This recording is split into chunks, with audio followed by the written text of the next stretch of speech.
So I wanted to talk about hypnosis.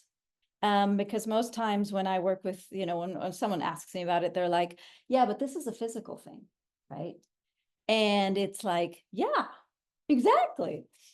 And so oftentimes people know about hypnosis for smoke cessation, right? It's a habit thing. But the thing is, we are in hypnosis all the time. It's our perception. It's how we're seeing things, right? We are constantly, I remember I was driving down here and I was thinking about the presentation. I was totally in hypnosis. I have no idea how I got here, right? That's hypnosis, is a focused inner concentration. Hypnosis is our path, or the best way to access, very similar with mindfulness. The difference is mindfulness is you go into that wonderful space and you try not to have anything disturb it. And hypnosis, we go into that wonderful space and we use the heck out of it because we're like, this is too sweet of a spot. We need to use it. We need to use it. So hypnosis is the way to access the subconscious.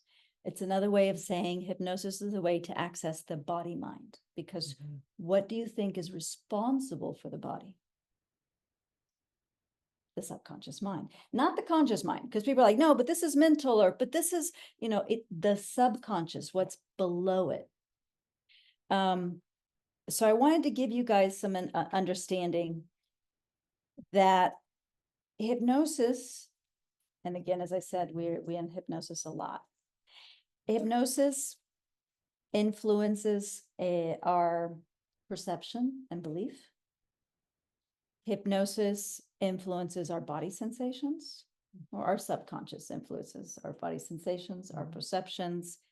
Our subconscious influences how our past memories show up or not in our lives and in our bodies. And the subconscious also influences what we think is going to happen in the future.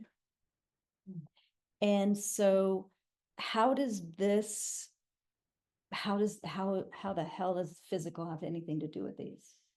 Well, think about this, perception. We'll look at the first one, perception.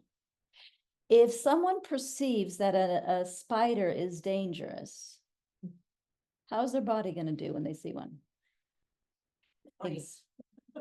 Fight or flight.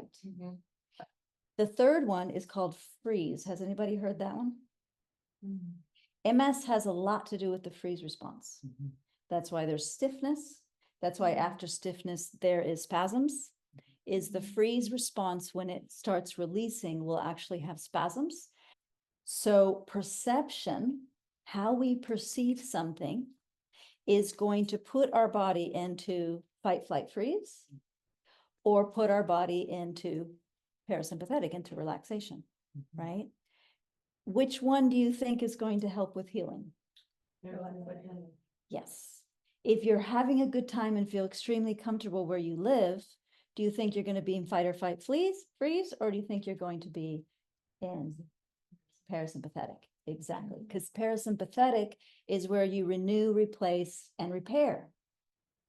If you're super stressed when you're doing exercises, oh my God, I have to do at least 20 of them because I was told I have to do 20 of them.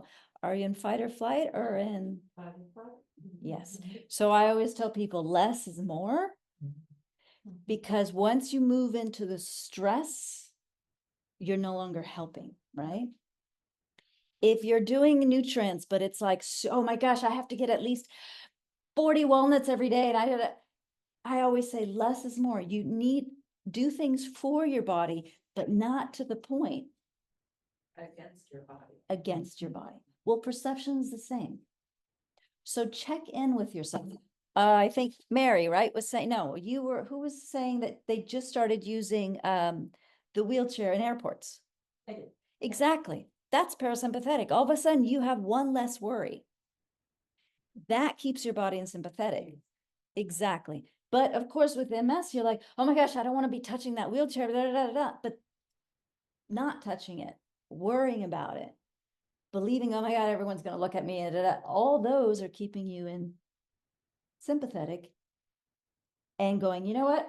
I'm just going to cruise through here is going to keep you in parasympathetic. You're going to notice when you get to your destination, you have energy and you can still move around and all that. And they bump you to the front of that. And you are, I mean, and you're a queen to boot. So, I mean, that's definitely parasympathetic, right?